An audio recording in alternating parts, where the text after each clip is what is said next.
Class 10 के सारे भी स्टूडेंट जो वेस्ट बंगाल बोर्ड के अंदर में अपनी पढ़ाई कंप्लीट कर रहे हैं और जो एस नवाज क्लासेस के साथ जुड़े हुए हैं, आज एस नवाज के माध्यम से हम लोग फिज़िक्स का पहला क्लास जो लॉकडाउन की वजह से हो नहीं पा रहा था, अब हम लोग उसको ऑनलाइन शुरू करने की कोशिश कर रहे हैं। जो टॉपिक्स कंप्लीट हो चुके थे उसके बाद से कंटिन्यू किया जा रहा है टॉपिक को, और आज का हमारा फिज़िक्स का टॉपिक है thermal expansion. Okay, thermal expansion से रिलेटेड कुछ चीज़ें हमने यहाँ बोर्ड पे आपके आसानी के लिए बता दी है, इसको मैं अभी एक्सप्लेन भी करूँगा। फिलहाल अगर आप अपने आसानी के लिए चाहें तो उसको नोट डाउन कर सकते हैं, ठीक है। उसके बाद मैं अपने एक्सप्लेनेशन को आगे बढ़ाऊँगा।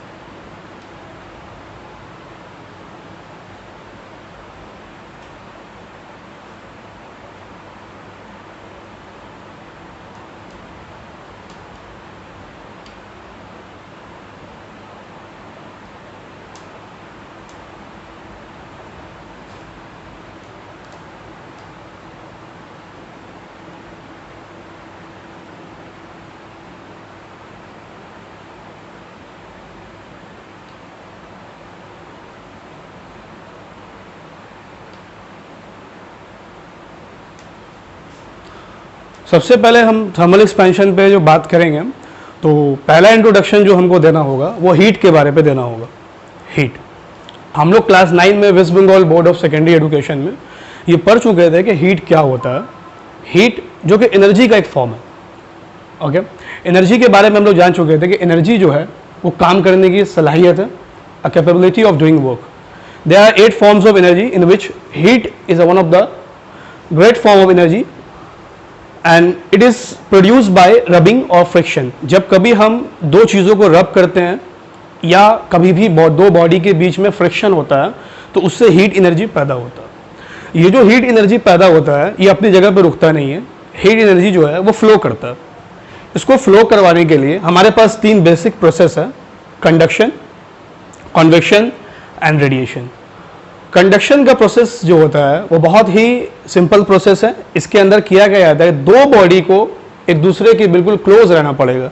जैसे कि ये दो पेन, अगर ये एक दूसरे के बिल्कुल करीब रहे तो इस बॉडी का एनर्जी इस बॉडी में ट्रांसफर हो जाएगा। यह है कंडक्शन का प्रोसेस।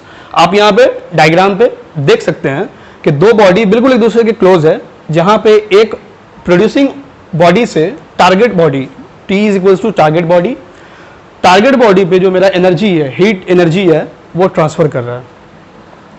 कंडक्शन के बाद जो मेरा आमतौर पे कंडक्शन जो है वो सॉलिड पे देखने को मिलता है, क्योंकि सॉलिड बॉडी जो है उनके मॉलिक्यूल्स जो होते हैं वो एक दूसरे से बहुत करीब होते हैं। और इसका वजह आप जानते हैं, क्योंकि molecular force of attraction solid में जो होता है वो बहुत ज़्यादा होता है, इसीलिए मॉलिक्यूलर गैप नहीं मिलता है और बॉडी जो है वो आसानी के साथ कंडक्ट कर देते हैं। जैसे एग्जाम्पल के तौर पर अगर कभी भी आप खाने पीने के किसी सामान को जो चूल्हे पे चढ़ा हुआ हो या जो कुकिंग प्रोसेस पे खाना बनता है, आप देखेंगे कि जो हांडी या जो पैन चूल्हे पे होता है उसका जो किनारा होता है, हैंडल जिसको हम बोलते हैं, वो आमतौर पे गर्म हो जाता है, जबकि वो चूल्हे का बाहर होता है। वो बाहरी हिस्सा होता है वो गर्म हो जाता है। उसको उतारने के लिए हम लोग क्या करते हैं, इंसुलेटिंग या किसी कपड़े का या आमतौर पे इंसुलेटर लगा आता है उसका इस्तेमाल किया जाता है, वरना हाथ जो है वो जल जाएगा, क्योंकि वो अपने प्रोड्यूसिंग एनर्जी को अपने बॉडी के दूसरे पार्ट में जो उससे जुड़ा हुआ हो, जो उसके बॉडी का हिस्सा हो, उसको क्या करता है, कंडक्ट करता है। ये कंडक्शन का एक बेसिक एग्जांपल है। कॉन्वेक्शन का प्रोसेस क्या होता है? कॉन्वेक्शन का प्रोसेस जो है उस पर आप देख सकते हैं यहाँ जो पार्टिकल्स है, या आप इसको बॉडी समझे, ये बॉडी एक दूसरे से थोड़े गैप पे है, इनके बीच में थोड़ी दूरियां हैं। गैप में रहने की वजह से क्या हो सकता है कि एनर्जी जो है वो उतने तेजी के साथ जो है इसके अंदर फ्लो नहीं करेगा। हाँ, अगर एक बॉडी खुद अपने आप को उस जगह से हटाए और उस एनर्जी को पास ऑन करे। एग्जाम्पल के तौर पे अगर किसी क्लास में अगर मुझे एक पेन लास्ट बेंच पे बैठे किसी लड़के को देना है, तो मेरे पास एक प्रोसेस ये हो सकता है कि हम उसको फर्स्ट बेंच को दें, फर्स्ट बेंचेस वाले सेकंड को दे, और इस तरीके से वो पेन जो है वो काफ़ी टाइम के बाद उस बच्चे तक पहुंच जाएगा। एक स्लो प्रोसेस में से होता है। तो इसका जो मेन होने का वजह है वो होता है मॉलिक्यूलर गैप। जो मॉलिक्यूल्स के बीच में गैप होता है, यही इसका मेन वजह है कि यहाँ पे एनर्जी फ्लो होने में थोड़ा टाइम लग जाता है। ठीक है, ये आमतौर पे हमको लिक्विड को देखने को मिलेगा। जो लिक्विड होता है, आमतौर पे लिक्विड में कन्वेक्शन का प्रोसेस देखने को मिलता है। अगर चूल्हे पे हम किसी पानी को या किसी भी चीज़ को जो लिक्विड है, लिक्विड इन स्टेट है, उसको अगर हम गर्म करें, उसको अगर हम चढ़ाएं, तो होता ये है कि पानी या लिक्विड जो हांडी के नीचे वाले हिस्से पे होता है वो जल्दी गर्म हो जाता है। गर्म होने के वजह से क्या होता है, हमें पता है कि जो चीज़ें गर्म होती है वो ऊपर की तरफ फ्लो करती है। तो वो गर्म होने के बाद वो ऊपर की तरफ डायरेक्शन में फ्लो करता है, उसी वक्त नीचे वाला पानी, ऊपर वाला पानी जो है वो नीचे की तरफ आता है। तो ये एक सर्कुलेटिंग प्रोसेस है जो हमको कन्वेक्शन के अंदर देखने को मिलता है। सबसे ज़्यादा तेज, सबसे एडवांस प्रोसेस रेडिएशन है। इसी रेडिएशन के माध्यम से जो सनलाइट है वो अर्थ पे पहुंचता है। वरना आपको पता है कि सन से अर्थ की जो दूरी है वो तकरीबन 1.5 बिलियन है। इतने दूर होने के बावजूद सनलाइट जो है वो सिर्फ 8 मिनट 20 सेकेंड में अगर अर्थ के सरफेस को टच करता है, तो उसका एक खास वजह जो है वो रेडिएशन है। यानी एनर्जी जो है वो किसी के ऊपर डिपेंड नहीं है। पार्टिकल इज इंडिपेंडेंट, ना वो इसके ऊपर डिपेंड है कि इसको देगा तो इस तक पहुंचेगा या इसको देगा तो इस तक पहुंचेगा। तो हम क्या करते हैं, अपने आप में इंडिपेंडेंट होकर एनर्जी को खुद जो है वो डायरेक्ट ट्रांसफर करते हैं। जैसे कि मुझे अगर लास्ट बेंच में किसी बच्चे को एक पेन पास करना है, जैसे मैंने पिछला एग्जांपल दिया था, तो एक सबसे सिंपल प्रोसेस ये है कि मैं इस पेन को सीधा बाउंस करूं और उस बच्चे तक पहुंचा दूं। ये मेरा रेडिएशन का प्रोसेस होगा, जो कि डायरेक्ट एनर्जी फ्लोइंग प्रोसेस है। ये क्लास 10 का बेसिक नहीं है, ये क्लास 7 का बेसिक है, लेकिन इस चैप्टर को समझाने के लिए हमको हीट का ऑल ओवर तमाम आइडिया जो है वो कवर अप करना पड़ा। क्लास 10 का जो टॉपिक है वो थर्मल एक्सपेंशन। ये माध्यमिक पे 4 मार्क्स का इसमें से सवाल आता है। 4 मार्क्स के सवाल थर्मल एक्सपेंशन से बहुत ही बेसिक क्वेश्चंस पूछे जाते हैं, जिसमें सबसे पहले आपको समझना पड़ेगा, अभी तक मैंने आपको सिर्फ थर्मल समझाया, अभी मैं एक्सपेंशन पे आया नहीं हूँ। ये हीट का फ्लोइंग प्रोसेस, जब हीट फ्लो करता है, इस हीट को स्टोर कर लेने के बाद, इस हीट को एब्जॉर्ब कर लेने के बाद बॉडी के अंदर जो इफेक्ट दिखेगा, उसी इफेक्ट का नाम होता है एक्सपेंशन। तो हमको ये समझ में आया कि हीट एनर्जी जो है, ठीक है, उसका इफेक्ट क्या है, एक्सपेंशन है। तो चूंकि heat energy solid body, liquid body और गैस, तीनों मैटर का तीनों स्टेट जो है, बेसिक स्टेट, मैटर का 5 स्टेट होता है, बेसिक ये 3 स्टेट जो है इसमें हम काम करते हैं बेसिकली। तो ये तीनों स्टेट क्या करता है, हीट को फ्लो करने में हेल्प करता है। तो तीनों के हीट को ले लेने के बाद, हीट को एब्जॉर्ब कर लेने के बाद जो उनके बॉडी के अंदर में जो इफेक्ट दिखेगा वो है एक्सपेंशन। ये है उस शब्द का दूसरा शब्द का मतलब, एक्सपेंशन। एक्सपेंशन में जो सॉलिड होता है, सॉलिड बॉडी, ठीक है, उसमें 3 तरह का एक्सपेंशन जो है वो आपको देखने को मिलेगा। एक एक्सपेंशन लीनियर है जो उसके लेंथ को बढ़ाएगा, एक है सुपरफिशियल, ये उसके एरिया पे काम करता है, उसकी सरफेस एरिया को बढ़ा देगा, ठीक है, और एक है क्यूबिकल, वो उसके वॉल्यूम को बढ़ाएगा। अभी मैं तीनों शब्द का मतलब आपको बताऊंगा कुछ देर के अंदर में। तो apart from all this, if we are coming to the daily life example where we can see the expansion process according to the heat. So हम देखते हैं कि रेलवे लाइन का जो गैपिंग है वो क्यों होता है। अगर आप कभी भी रेलवे लाइन को अब दोबारा गौर से अगर देखने की कोशिश करें तो आपको रेलवे लाइन में कुछ इस तरह की चीजें दिखाई देगी।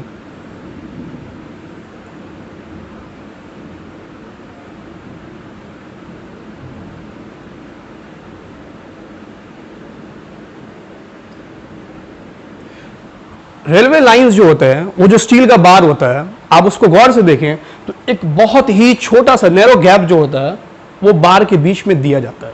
ये स्क्रूज है जिससे उसको टाइट किया जाता है। और आप देखेंगे हमेशा जो डेली वर्कर्स होते हैं वो सर्दी के मौसम में और गर्मी के मौसम में, ठीक है, इस चीज़ को खास ध्यान रखते हैं कि कब गर्मी के आने से इस चीज़ को लूज किया जाता है, इन स्क्रूज को, और कब सर्दी के मौसम में इसको टाइट कर दिया जाता है। इसका वजह क्या है, ये जो गैपिंग है ये किस लिए काम आता है। ये गैपिंग करता यह है कि जब ट्रेन पटरी के ऊपर चलता है तो स्पीड में चलने की वजह से एक रबिंग का प्रोसेस वहाँ पे देखने को मिलता है। वो जो रबिंग का प्रोसेस होता है उसके वजह से ह्यूज अमाउंट ऑफ एनर्जी जो है प्रोड्यूस होता है। वो एनर्जी कहाँ जाता है, वो एनर्जी उस रेलवे पटरी के लेंथ को बढ़ाने में हेल्प करता है। अगर हम गुंजाइश नहीं रखेंगे, छोटा सा गैप नहीं रखेंगे, तो होगा ये कि पटरियाँ जो है वो टेढ़ी हो जाएगी, और पटरियाँ अगर कॉन्वेक्ट हो जाए तो क्या होगा, रेलवे को नुकसान पहुंचेगा, ट्रेन गिर जाएगा। इस चीज़ को समझते हुए हम लोग रेलवे लाइन के बीच में क्या करते हैं, एक नैरो सा गैप रखते हैं। ये डेली लाइफ में थर्मल एक्सपेंशन का एक बेसिक एग्जांपल है। उसके अलावा अगर आप ब्रिज के कंस्ट्रक्शन को देखेंगे, कभी भी किसी ब्रिज के कंस्ट्रक्शन को देखेंगे तो आपको ये देखने मिलेगा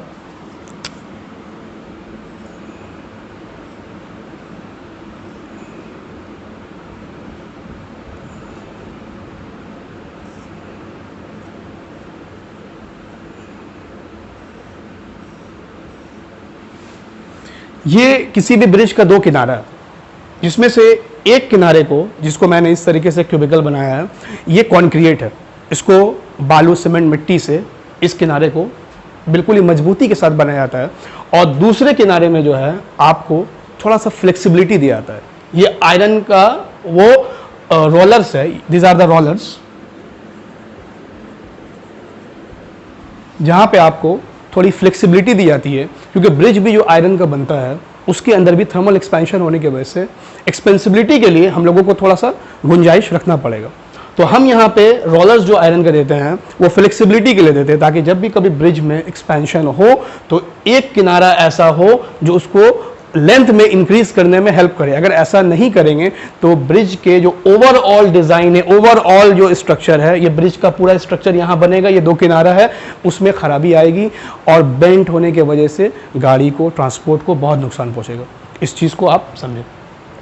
passing of coin through a metallic wire, ये बहुत सिंपल सा एग्जाम्पल है कि एक मेटालिक वायर जो है, ठीक है, मैं इसको यहाँ पे आपको बताता हूँ।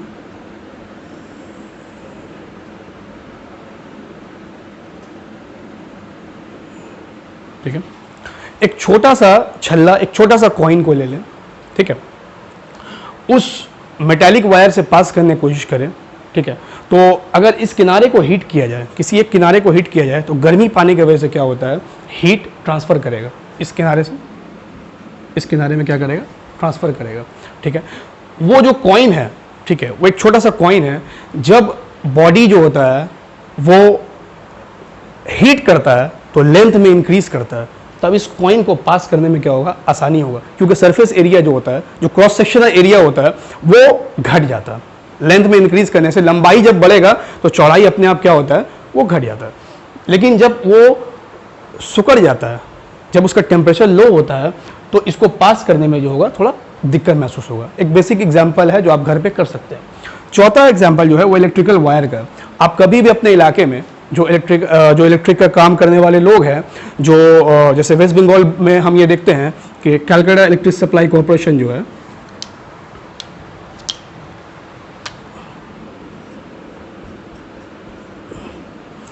कलकत्ता इलेक्ट्रिक सप्लाई कॉरपोरेशन जो है, इनके हेल्प से हमारे घरों पे बिजलियां आती हैं।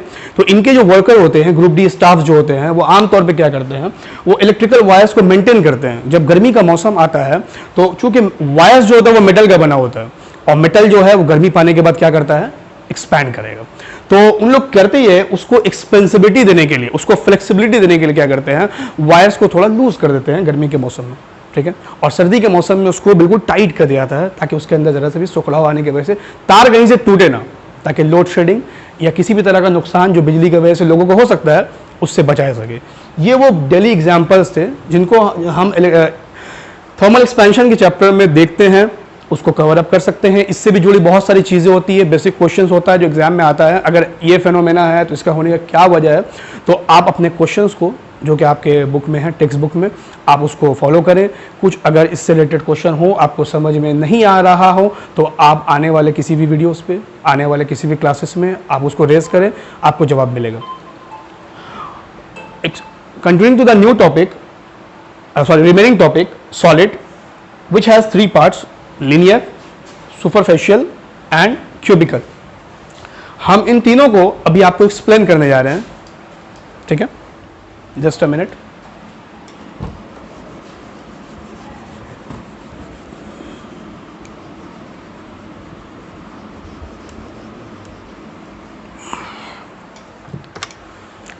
लीनियर यानी length, okay,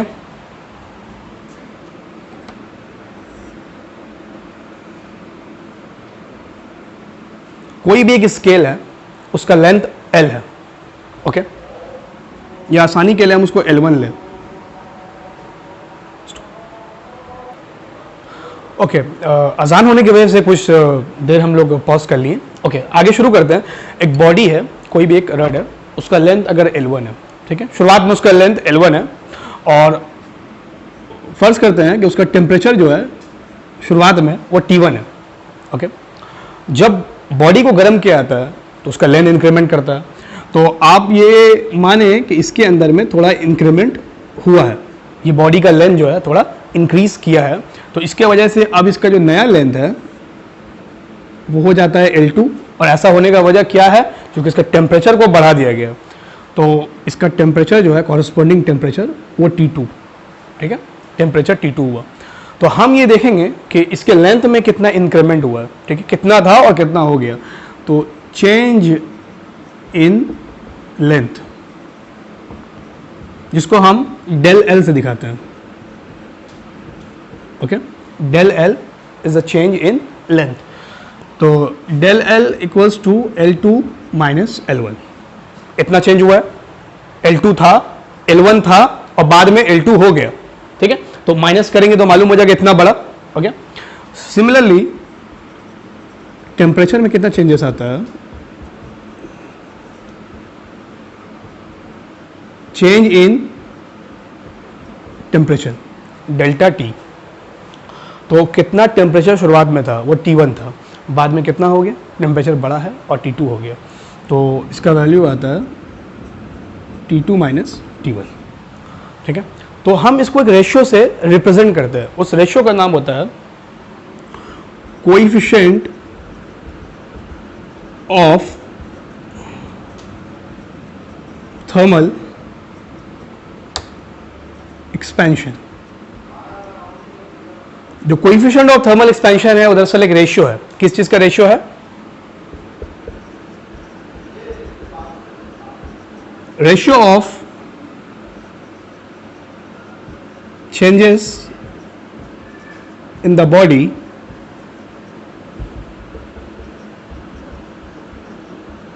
in terms of length, area, volume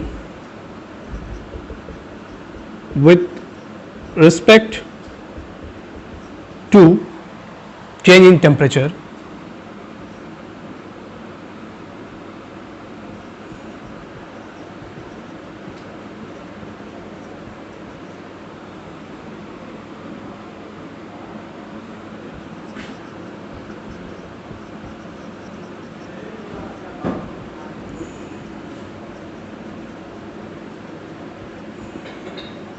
due to change in temperature. यानी किसी भी बॉडी का लेंथ में, एरिया पे, वॉल्यूम पे क्या चेंजेस आता है उसके पुराने स्टेट, यानी वो पहले कितना था, जब उसका टेम्परेचर चेंज कर दिया जाए, ठीक है। तो यहाँ पे रेशियो तीन तरह का आएगा, क्योंकि हमारे पास तीन चीज़ है, तीन फैक्टर है, लेंथ, एरिया एंड वॉल्यूम। तो जब हम लेंथ की बात करेंगे, ठीक है, तो हमारा कोएफिशिएंट होगा अल्फा। जब एरिया की बात करेंगे तो कोएफिशिएंट होगा बीटा, और जब वॉल्यूम की बात करेंगे तो कोएफिशिएंट होगा gamma. This is alpha, Greek letter, beta and gamma. It represent length, it represent area and this represent volume. तो हम अभी लेंथ की बात कर रहे हैं, तो हमें अभी अल्फा से काम है। तो अल्फा क्या हो गया, अल्फा रेशियो हो गया है कि चीजों के अंदर कितनी चेंजेस आई उनके ओरिजिनल स्टेट के कंपेयर में, कि उनका ओरिजिनल स्टेट कितना था, L1 था, उसके कंपेयर में चीजों में कितनी चेंजेस आई। और ऐसा होने का एक ही वजह है, वो है टेम्परेचर में आने वाला चेंजेस। और टेम्परेचर में कितना चेंजेस आया, T2 माइनस T1। तो दिस इज अल्फा। आपको एग्जाम में क्या होगा, इसका यूनिट और डायमेंशंस ये दोनों पूछे जाएंगे, ठीक है। चूंकि लेंथ का ये एक रेशियो हो चुका है और आपको पता है रेशियो का कोई यूनिट नहीं होता है, तो यहाँ पे मेरे पास सिर्फ एक ही चीज़ बचता है, वो है टेम्परेचर। तो आपको पता है टेम्परेचर का CGS यूनिट क्या होता है, सेल्सियस। तो इस हिसाब से अल्फा का CGS या स्मॉलर यूनिट जो होगा वो क्या होगा,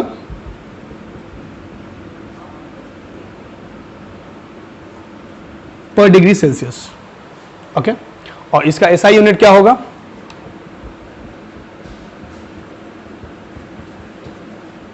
पर केल्विन।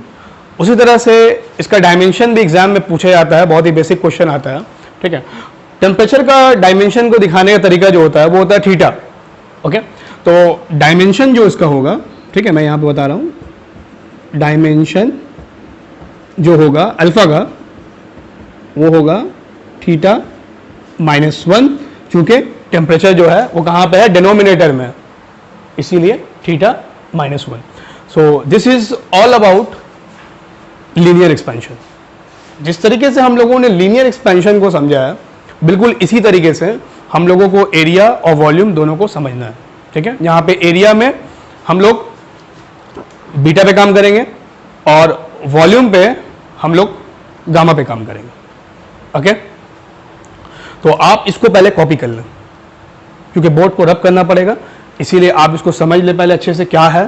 ठीक है, और अपने क्वेश्चंस को समझने के बाद लिख लें। अगर कुछ समझ में नहीं आया, हम आने वाले क्लासेस में इसको कवर अप जो है दोबारा करेंगे, उसको पूछे हुए सवाल का जवाब दिया जाएगा और आप इसको कॉपी कर लें। Okay, fast.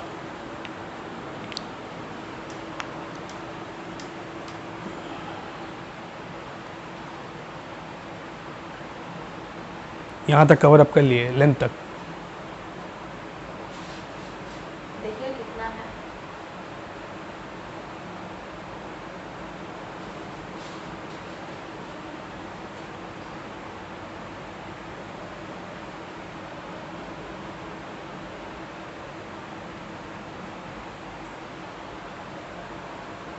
अगले क्लास में। ओके, तो स्टूडेंट्स, आज हम लोगों ने लीनियर एक्सपेंशन को स्टडी किया या लीनियर एक्सपेंशन तक स्टडी किया। अभी हमारे टॉपिक्स जो है वो बचे हुए हैं। सुपरफिशियल यानी एरिया पे किस तरीके से हीट काम करता है, थर्मली कैसे इसको अफेक्टेड रहता है, और वॉल्यूम को किस तरीके से स्टडी करना है, ये हम आने वाले क्लास पे जो है उसको स्टडी करेंगे। ओके, तो rest for today. Okay, take care.